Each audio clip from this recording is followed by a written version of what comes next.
Барлықтарыңызға сәлем. Бүгін сіздерге етті бәліштің рецебін ұсынамын.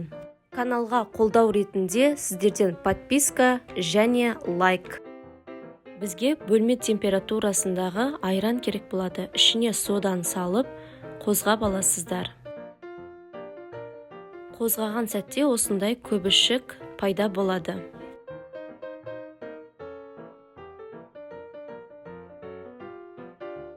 Дәміне қарай тұз салып, жақсылап араластырыңыздар.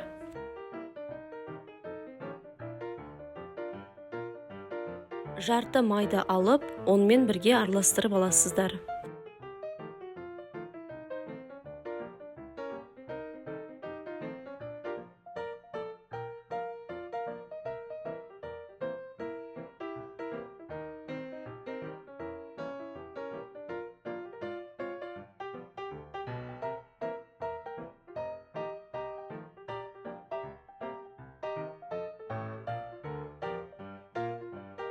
Видеодағыдай ұнтақталып шығуы қажет.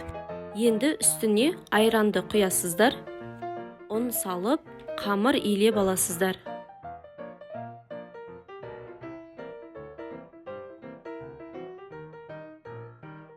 Ұнды бірден көп салып жібермеңіздер, қамыры жұмсақ болып шығуы қажет. Қамыр қаншалықты жұмсақ болса, біздің етті бәлішіміз де сондай жұмсақ болып шығады.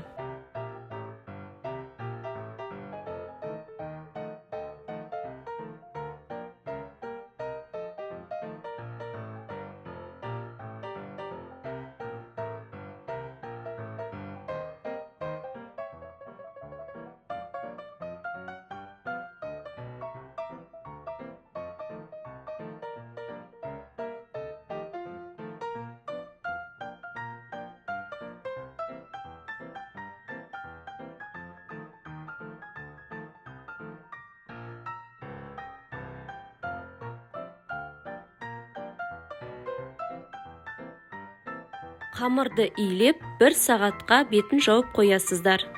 Енді бізге ішіне начинкасына картоп керек болады. Картопты кубик ретінде 4 бұрышты етіп турап алыңыздар.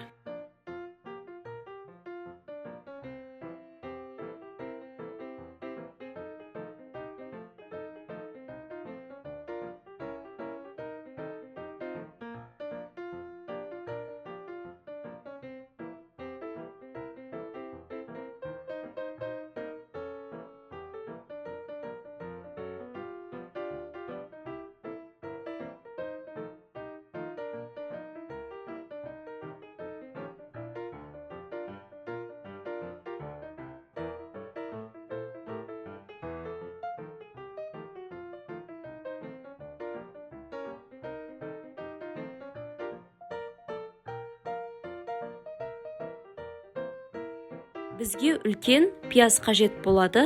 Оны да дәл картоп сияқты 4 бұрышты кубик етіп турап аласыздар.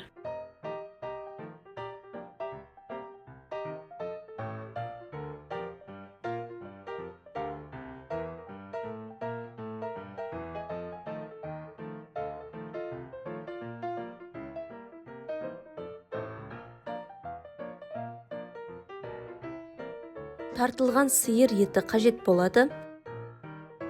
Дәміне қарай қара бұрыш және қызыл бұрыш тұз саласыздар.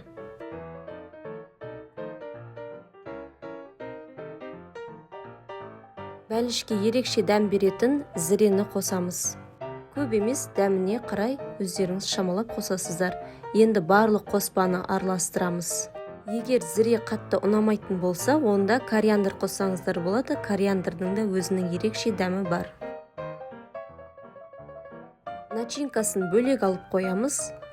Міне біздің 1 сағатта дайын болған қамырымыз қалай жұмсарып қалған. Біздің қамырымыз дайын болды. Енді оны 2 бөлікке бөліп, жайып аламыз.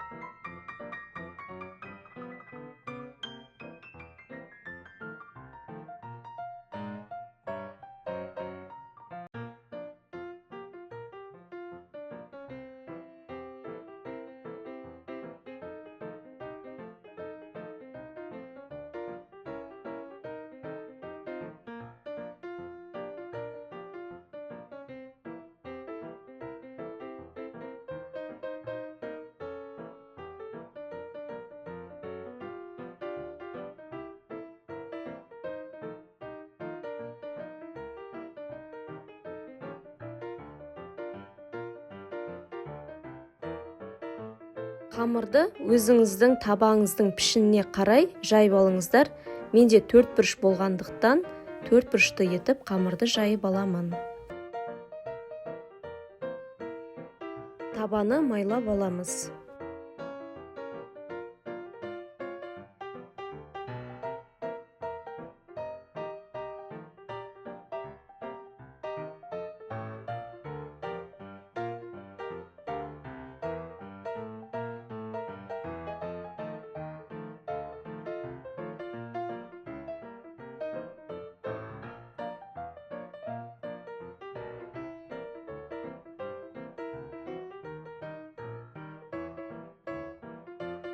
Қамырды шанышқымен осылай басып шығасыздар, көтеріліп кетпеу үшін.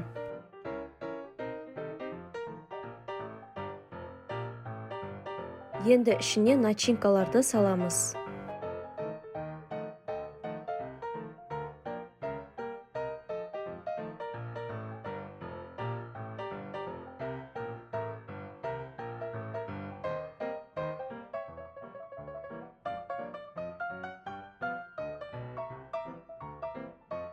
Бетіне екінші қамырды қойып, түйіп аласыздар.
Қамырдың бетін шанышқымен басып шығыңыздар, әйтпесе қамырларыңыз көтеріліп кетуі мүмкін.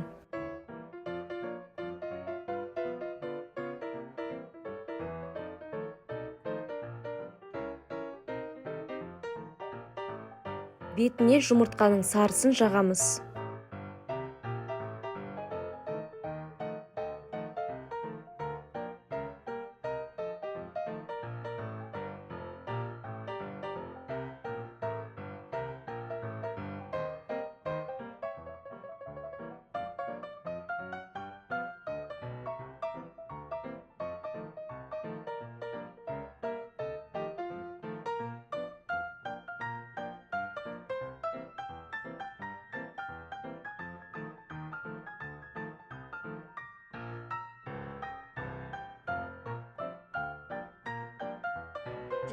градуста жарты сағаттай пісіресіздер. Бәлішіміз дайын болды. Бәліш өте дәмді әрі жұмсақ болып шыққан.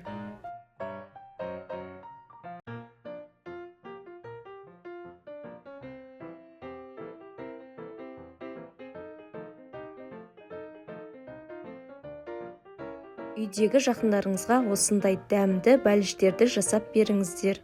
Видео ұнаса лайк басып, қолдау ретінде каналыма тіркелуді ұмытпаңыздар. Жаңа рецепттерді жіберіп алмау үшін қоңыраушаны басып қойыңыздар.